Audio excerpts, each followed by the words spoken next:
Anointing of last days में आप सभी का स्वागत करते हैं। प्रभु में आप सभी को हमारा सलाम। प्रियो, हम अपने जीवन में बहुत सी परिस्थितियों का सामना करते हैं। हम कई बार रोगी होते हैं क्योंकि हम देह में हैं, कई बार कर्ज, कई बार रोग, कई बार पारिवारिक क्लेश हमें तोड़ते हैं, हमें परेशान करते हैं और हम परमेश्वर के सामने इन प्रश्नों को लेकर जाते हैं, प्रभु आखिर क्यों? मैं प्रार्थना कर रहा हूँ या कर रही हूँ, उसके बावजूद ये विपत्तियाँ मेरे ऊपर क्यों हैं? प्रियो, आज इसी गंभीर प्रश्न का उत्तर लेकर प्रभु के दास हमारे बीच में उपस्थित हैं।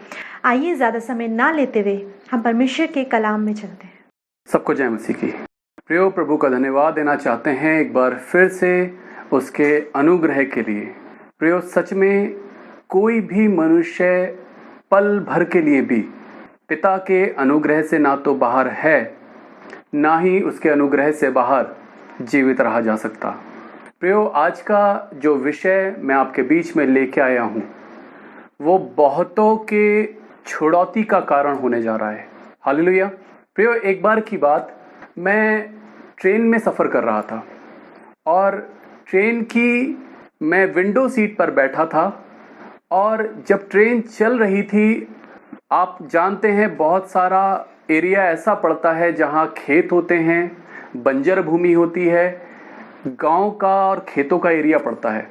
प्रियो, जब मैं उसको देख रहा था तभी परमेश्वर की आत्मा ने मुझसे कुछ बात की और मैंने ऑब्जर्व किया कि ट्रेन की पटरियों के बराबर से लगा हुआ जो हिस्सा था, ठीक उसके बराबर से करीब 500 मीटर तक का जो हिस्सा था वो बिल्कुल सूखा, बंजर और कटीली झाड़ियों से भरा हुआ था। और उसके आगे जब मैं देख पा रहा था तो मैंने देखा कि वहाँ खेत, हरियाली लहरा रही थी, फसलें थीं और बहुत ही खूबसूरत और उपजाऊ भूमि थी। ठीक उन्हीं पलों में परमेश्वर के आत्मा ने मुझसे बात की। वो भूमि जो बंजर है, कटीली झाड़ियों से भरी है। प्रियो, मैं आपको बताना चाहता हूं, ना तो वो कटीली झाड़ियां किसी ने बोई, ना उन्हें सींचा, ना किसी ने उन्हें रोपा, ना लगाया, ना उनकी देखभाल करी। बस वो बंजर भूमि यूं ही छोड़ दी गई और कटीली झाड़ियां खुद ब खुद आ गई।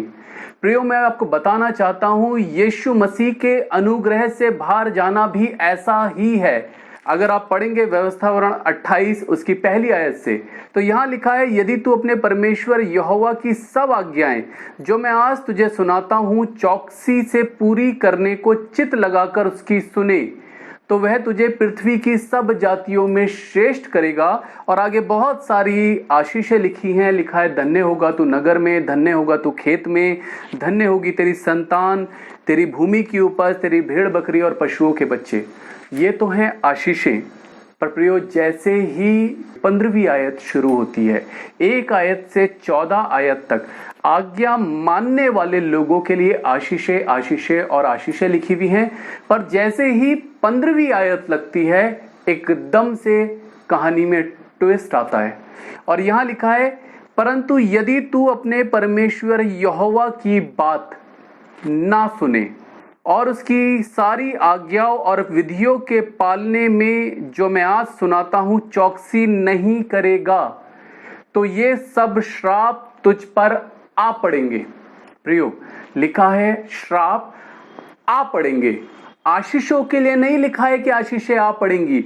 आशीषें कमानी पड़ती हैं उस उपजाऊ भूमि की तरह जो मैं ट्रेन में बैठ के देख पा रहा था। यानी कि किसी ने उस पर हल चलाया है, समय से पानी दिया है, बीज बोया है, रखवाली करी है, इसलिए वो भूमि उपजाऊ थी और फसल लहरा रही थी।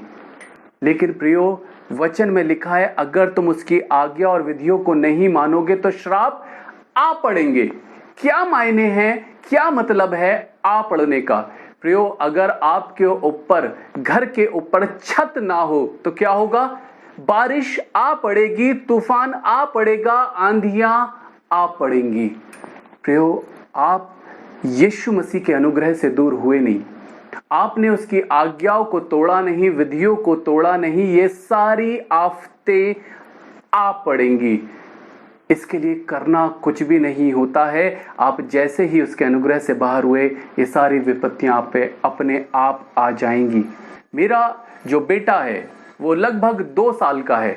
अगर वो पिता के साथ है तो वो बड़ा महफूज है, पर सोच के देखिए अगर वो किसी रोज घर से यूं ही निकल जाए या पिता के हाथ को छोड़कर उस सड़क पर निकल जाए जहां ट्रैफिक है, जहां बहुत सारी गाड़ियां चल रही हैं, आप जानते हैं क्या होगा? उस पे विपत्तियां आ पड़ेंगी।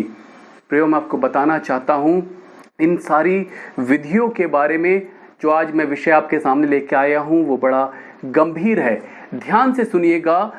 लोगों की समझ में नहीं आ रहा है कि वो कैसे विपरीत परिस्थितियों से निकलें, कैसे महामारी से बचें, बीमारियों से निकलें, लाइलाज रोगों से निकलें।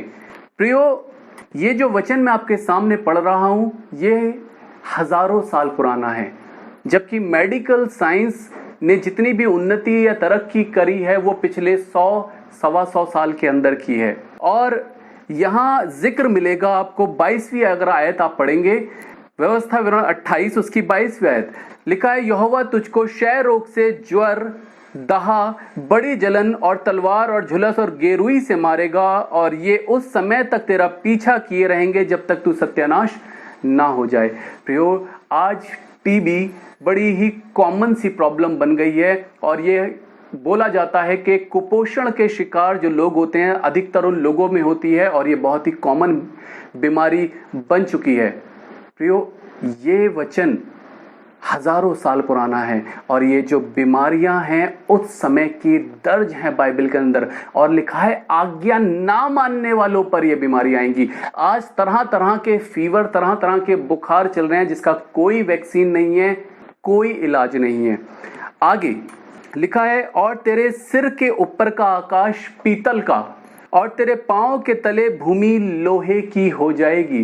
प्रियो, ये सारी बातें लिखी हैं आज्ञा ना मानने वाले लोगों के लिए, वचन के अनुसार जिंदगी ना जीने वाले लोगों के लिए। लिखा है तेरे सिर के ऊपर का आकाश पीतल का। प्रियो, आप सोच के देखिए, अगर मेरे सिर के ऊपर का आकाश पीतल का और पांव के तले की भूमि लोहे की हो जाए तो होगा क्या? अगर आकाश पीतल का हो गया, ना तो वर्षा आ सकती, ना ही ओस आ सकती, यानी कि आसमानी आशीषें रुक जाएंगी। और अगर पांव के तले की भूमि लोहे की हो जाए, प्रियो, आप चाहे कितना भी गहरा हल क्यों ना चलाएं अपने जीवन पर, चाहे कितने भी कंपटीशन क्यों ना दें, कितनी भी एजुकेशन क्यों ना ले लें, कितने भी अपने करियर को संवारने के लिए मेहनत क्यों ना कर लें, अपने व्यापार को बनाने के लिए मेहनत क्यों ना कर लें, अपने बिजनेस को स्टैंड करने के लिए, सब कुछ व्यर्थ है, क्योंकि आपके पांव के तले की भूमि लोहे की हुई हुई है, और लोहे की भूमि पर हल नहीं चलाया जाता। उस पर आप कितनी भी अच्छी क्वालिटी का बीज डालें, वो फलवंत नहीं हो सकता। इसीलिए बहुत सारे लोग मेहनत तो बहुत करते हैं पर पाते कुछ भी नहीं है, वो अपने जीवन में असफल बने हुए हैं। लिखा है यहोवा तेरे देश में पानी के बदले बालू और धूल बरसाएगा, और वो आकाश से तुझ पर यहां तक बरसेगी कि तेरा सत्यानाश हो जाएगा। और आगे 27वें आयत से आपको मिलेगा, लिखा है यहोवा तुझको मिस्र के से फोड़े और बवासीर, दाद और खुजली से ऐसा पीड़ित करेगा कि तू चंगा ना हो सकेगा। प्रियो, यहाँ पर जिक्र आया है कुछ बीमारियों का। लिखा है यहोवा तुझके मिस्र के से फोड़े, बहुत बड़े बड़े फोड़े लोगों के निकलते हैं। बहुत सी जगह हमें प्रार्थना दुआ करने के लिए बुलाया जाता है, और वो हताश हो चुके होते हैं, हजारों लाखों रुपए की दवाई खा चुके होते हैं, 50 डॉक्टर्स बदल चुके होते हैं, उसके बाद भी हीलिंग नहीं आ रही होती। अभी पिछले कुछ समय पहले एक अजीब सी महामारी की रीति पर फैला था, सबको दाद खाज खुजली हुई थी पूरे शरीर पर, और बहुत ट्रीटमेंट कराने के बाद भी वो हील नहीं हो पा रहे थे, और आज भी ऐसे बहुत से लोग हैं। प्रियो, वचन में लिखा है आज्ञा ना मानने वाले लोगों पर मैं ये बीमारियां भेजूंगा। लिखा है बवासीर। प्रियो, मैं आपको बताना चाहता हूं ये एक ऐसी बीमारी जिसमें स्टूल के रास्ते ब्लड पास होता है, भगंदर। ये इतनी भयानक बीमारी है कि लोग चीखते हैं, रोते हैं, आंसू बहाते हैं, और मेडिकल साइंस कहता है कि इसका उनके पास कोई ट्रीटमेंट नहीं है। पता है क्यों? क्योंकि ट्रीटमेंट मेडिकल साइंस देह पर ढूंढ रहा है, जबकि उसका कारण जो है वो आत्मा पे है। और जब बीमारी आत्मा पे है, कॉज आत्मा पे है, तो देह पर इलाज कैसे हो सकता है। इसीलिए प्रियो, बहुत से लोग जब ट्रू रिपेंटेंस करते हैं, एक प्रार्थना के द्वारा उनके जीवन में हीलिंग आती है, क्योंकि जब उनको कारण पता चल जाता है तो निवारण बड़ा आसान हो जाता है। लिखा है, यहोवा तुझको मिस्र के से फोड़े, बवासीर, दाद और खुजली से ऐसा पीड़ित करेगा कि तू चंगा ना हो सकेगा। यहोवा तुझको पागल और अंधा कर देगा और तेरे मन को अत्यंत घबरा देगा, और जैसे अंधा अंधियारे में टटोलता है वैसे ही तू दिन दोपहरी में टटोलता फिरेगा। आगे भी बहुत सारी, अगर अभी पूरा अध्याय पढ़ेंगे तो आपको पता चलेगा। 34वीं आयत में लिखा है, यहाँ तक कि उन बातों के कारण जो अपनी आंखों से देखेगा पागल हो जाएगा। यहोवा तेरे घुटनों और टांगों में वरन नख से शिख तक भी असाध्य फोड़े निकाल कर तुझको पीड़ित करेगा। लय व्यवस्था में लिखा है कि वो तेरे मन को अत्यंत बेचैन और उदास कर देगा। लोग आज बहुत सारे डॉक्टर्स के पास जा रहे हैं कि हम बहुत दुखी रहते हैं, हमारा मन बहुत उदास रहता है, बेचैन रहता है, और उनको नहीं पता किसका इलाज क्या है। डॉक्टर्स उन्हें कहते हैं कि कहीं अच्छी जगह घूमने चले जाइए क्योंकि ये डिप्रेशन है। और प्रिय, मैं आपको बताना चाहता हूं, डिप्रेशन की कोई एज सच मेडिसिन नहीं है। और वचन में लिखा है, आज्ञा ना मानने वाले लोगों पर मैं ये सारी बीमारियां भेजूंगा, वो मारे फिरेंगे। ये सारे बहुत सारे रोग हैं जिनके विषय में आप वचन में से पढ़ सकते हैं। व्यवस्था विवरण 28 और उसकी 59 वर्ष लिखा है, तो यहोवा तुझको तेरे वंश को अनोखे अनोखे दंड देगा, वे दुष्ट और बहुत दिन रहने वाले रोग और भारी भारी दंड होंगे। लिखा है बहुत दिन रहने वाले रोग। प्रियो, मैं आपको बताना चाहता हूं, अगर आपके घर में, आपके परिवार में या आपके शरीर में कोई भी रोग 3 या 4 साल से ज्यादा पुराना है, मैं आपको बताना चाहता हूं, गंभीरता से परखने की जरूरत है। क्या वो शारीरिक बीमारी है या कोई आत्मिक कारण तो नहीं है। क्योंकि बहुत सिंपल शब्दों में अगर इसे कहें, मैं लोगों को इस तरीके से बताता हूं कि अगर अभी भी आप पर दवाइयां असर कर रही हैं तो इसका मतलब है परमेश्वर का अनुग्रह आप पर है। क्योंकि आप जानते हैं, ऐसे न जाने कितने रोग, महारोग इस समय इस दुनिया में फैल रहे हैं जिसका दवाइयों का भी कोई असर नहीं है जिन पर। प्रिय, मैं आपको बताना चाहता हूं, लौट आने की जरूरत है। ये सारे रोग नहीं हैं, ये आज्ञा ना मानने वाले यानी व्यवस्था तोड़ने वाले लोगों पर आसमानी रूप से दंड है, परमेश्वर की ओर से दिया हुआ दंड है। लेकिन जब हम ये कह रहे हैं परमेश्वर की ओर से, प्रियो बड़े ध्यान से समझिएगा, परमेश्वर किसी भी बात में बीमारियां नहीं भेजता, कष्ट नहीं भेजता। तो क्या मतलब है परमेश्वर के द्वारा? इसका मतलब है आपने जब व्यवस्था को तोड़ा, आपने जब आज्ञाकारिता से आप बाहर आ गए, अब यानी विरोधी यानी कि दुष्ट को अनुमति मिल गई है आपके देह को छूने की, रोग डालने की, रोग के द्वारा परखने की। इसलिए वचन में लिखा है कि ये दंड आज्ञा ना मानने वाले लोगों पर आते हैं। परमेश्वर नहीं भेजता है, परमेश्वर किसी की परीक्षा आप नहीं करता। इन बीमारियों से, इन कष्टों से या दुर्घटनाओं से परमेश्वर परीक्षा नहीं करता। व्यक्ति खुद अपनी अभिलाषाओं में गिरकर और फंसकर पाप में पड़ता है। प्रियो, मेरे साथ आप एक स्थान से निकाल सकते हैं जो आज मेरे वचन का मुख्य विषय है, और ये मिलेगा आपको निर्गमन की पुस्तक, उसका 15 अध्याय 22 पद से आगे।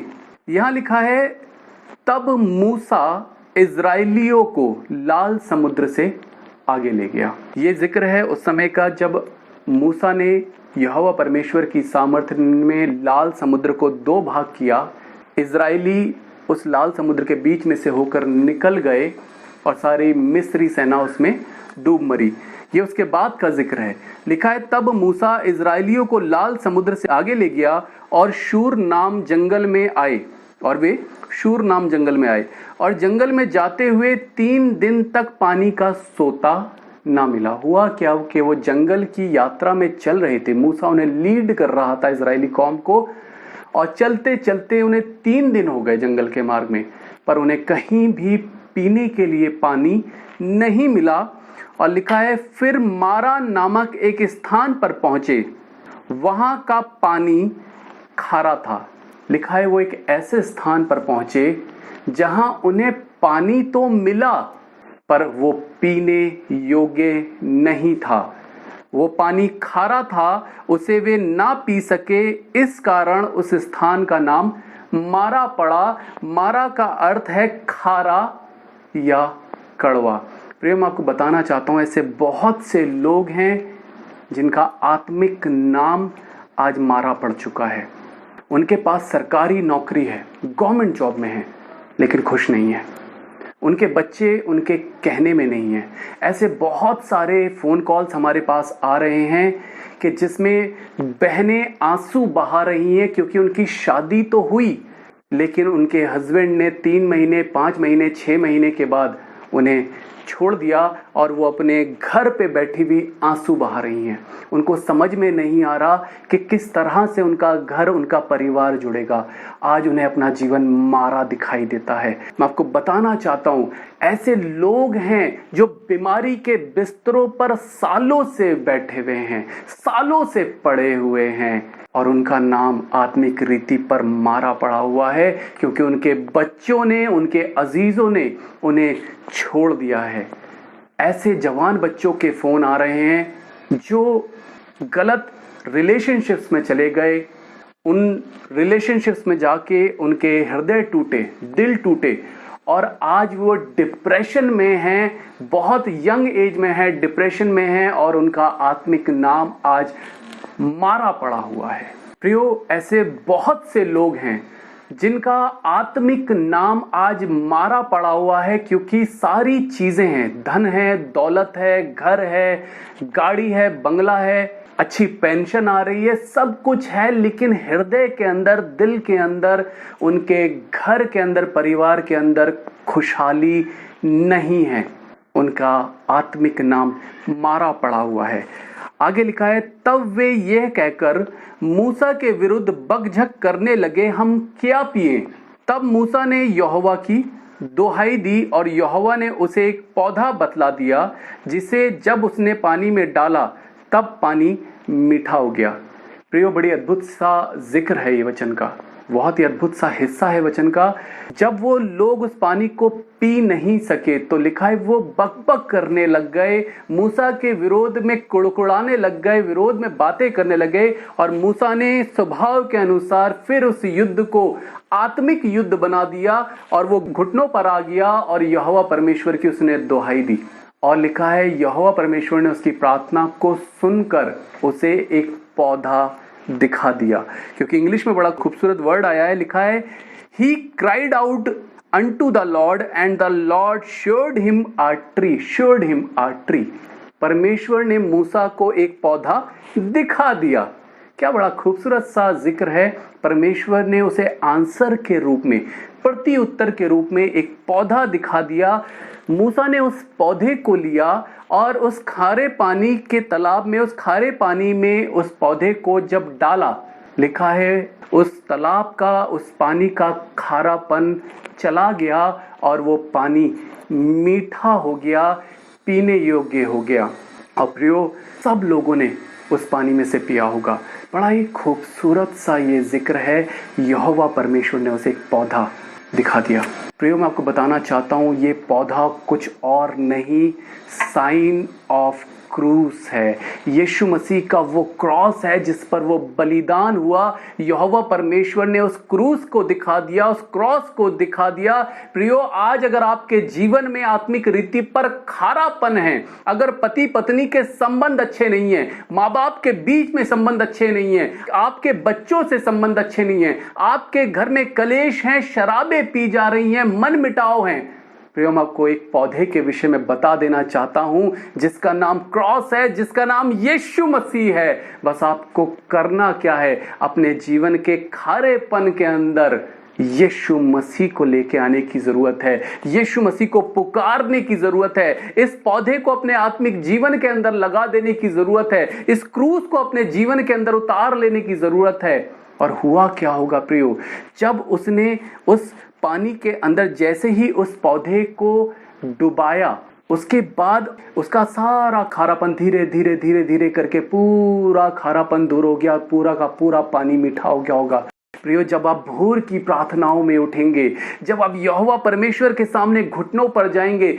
जब आप यीशु मसीह को पुकारेंगे, बाइबल पढ़ेंगे, प्रार्थना करेंगे, होगा क्या, जैसे ही आप दिन का पहला समय उसको देंगे, पहला पहर उसको देंगे, आपका पूरा का पूरा 24 घंटे खारेपन से रहित हो जाएंगे और पूरे 24 घंटे मीठे पानी की तरह हो जाएंगे। और आपका जीवन प्रियो, मैं बताना चाहता हूँ, मिठास से भर जाएगा। आपके घर, आपके परिवार का खारापन यीशु मसीह के नाम से चला जाएगा। और बड़ी अद्भुत आगे बात लिखी है, यदि तू अपने परमेश्वर यहोवा का वचन तन मन से सुने। बड़े ध्यान से सुनिएगा, आज लोग या तो तन से सुन रहे हैं या मन से सुन रहे हैं। नहीं नहीं, वचन में लिखा है, यदि तो अपने परमेश्वर यहोवा का वचन तन मन से सुने, पूरी बुद्धि, पूरे प्राण, पूरी इच्छा से सुने, और जो उसकी दृष्टि में ठीक है वही करे।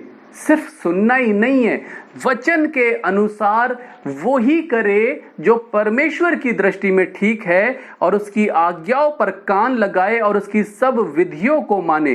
लिखा है, जितने रोग मैंने मिस्रियों पर भेजे हैं उनमें से एक भी तुझ पर ना भेजूंगा, क्योंकि मैं तुम्हारा चंगा करने वाला परमेश्वर यहोवा हूं। क्यों बता रहा है परमेश्वर यहाँ पे इस बात को, क्यों अलग से उसे अंडरलाइन करके बता रहा है कि मैं उनमें से एक रोग भी तुम्हें ना लगने दूंगा, क्योंकि मैं तुम्हारा चंगा करने वाला परमेश्वर हूं, चंगा करने वाला परमेश्वर यहोवा हूं। प्रियो, मैं आपको बताना चाहता हूं, सच में वो चंगा करने की सामर्थ रखता है, और वो नहीं चाहता कि आपका जीवन बीमारियों का गढ़ बना रहे। जरूरत बस इस बात की है कि जो भी गुनाह और पाप के कारण, अनाज्ञाकारिता के कारण आप पे दंड आया है, सच्चा पश्चाताप कीजिए, सच्ची तौबा कीजिए, क्योंकि यीशु मसीह वैकल्पिक नहीं है। इस दुनिया के अंदर क्रूस वैकल्पिक नहीं है। हर एक घुटना झुकेगा, हर एक जुबान को यह अंगीकार करना ही होगा कि यीशु ही प्रभु है। प्रियो, आखिरी आयत बड़ी खूबसूरत है। लिखा है, तब वो एलीम को आए जहां पानी के 12 सोते और 70 खजूर के पेड़ थे, और वहां उन्होंने जल के पास डेरे खड़े किए। हालेलुया। प्रियो, इस आयत को पढ़ के मुझे बड़ी आशीष मिली। उस स्थान से जहां उन्हें 3 दिन तक पानी नसीब नहीं हुआ था, और जब मिला तो खारा था। प्रियो, मैं आपको बताना चाहता हूं, उसके बाद जब उन्होंने वहां से कूच किया, वो उस स्थान पर आए जहां पानी के 12 सोते, एक नहीं 12 सोते और 70 खजूर के पेड़ थे। यानी कि वो ऐसी जगह को दिखाता है जहां हरियाली है, जहां आशीषें हैं। प्रियो, मैं आपको बताना चाहता हूं, आपका भाग मारा नहीं है, आपको मारा से कूच करके एलीम में आने की जरूरत है। ठीक है, मारा तक आप आए थे, ठीक है, मारा में आपने अपने जीवन में बड़ा खारापन अनुभव किया है, आपने अपने वैवाहिक संबंधों में बड़ा खारापन अनुभव किया है, अपने प्रेम संबंधों में बड़ा खारापन अनुभव किया है, अपने करियर में बड़ा खारापन महसूस किया है, और आपका आत्मिक नाम मारा पड़ गया था। लेकिन प्रियो, इजराइलियों की तरह अब मारा से एलीम में आ जाने की ज़रूरत है, क्योंकि जैसे ही वो पौधा उनके जीवन में आ गया जिसका नाम क्रूस है, अब उनका नाम मारा नहीं, अब एलीम हो गया है, क्योंकि अब वो एलीम में आ गए हैं जहां पानी का एक नहीं 12 सोते उन्हें मिले, खजूर के पेड़ मिले। यानी कि उनके जीवन में हरियाली ही हरियाली आ गई, आशीष ही आशीष आ गई। प्रिय, मैं आपको बताना चाहता हूं, जब आप अपना जीवन यीशु मसीह को दे देते हैं, आपका जीवन पूरी रीति से बदल जाता है। आपके जीवन का खारापन दूर करने के लिए प्रभु तैयार है। बस ज़रूरत है उसे अपने उद्धारकर्ता की रीति पर ग्रहण कीजिए और अपना जीवन वचन के अनुसार जीने की कोशिश कीजिए, वचन के अनुसार चलिए। आइए अपनी आंखें बंद करेंगे और प्रार्थना में चलेंगे।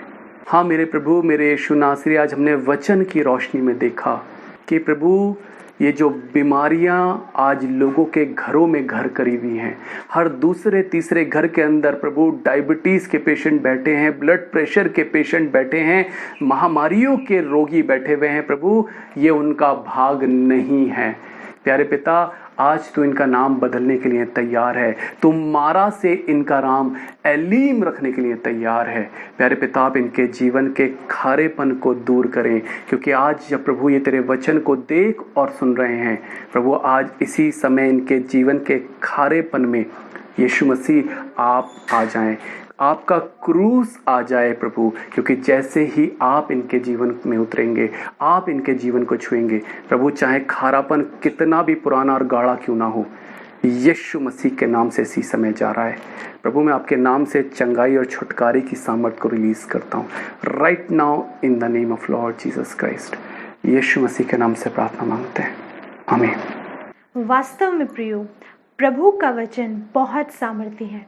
मैं विश्वास करती हूँ आज प्रभु के वचन ने आप में से हर एक से बात करी है और आपको अपने जीवन के बहुत से प्रश्नों के उत्तर ज़रूर मिले होंगे। प्रियो, यदि आपके कुछ सवाल हैं, यदि आप हमसे प्रार्थना करवाना चाहते हैं तो हमारी कॉन्टैक्ट डिटेल्स आप देखने पा रहे होंगे। आप हमसे बात करिए, अपने अनुभव हमारे साथ शेयर करिए।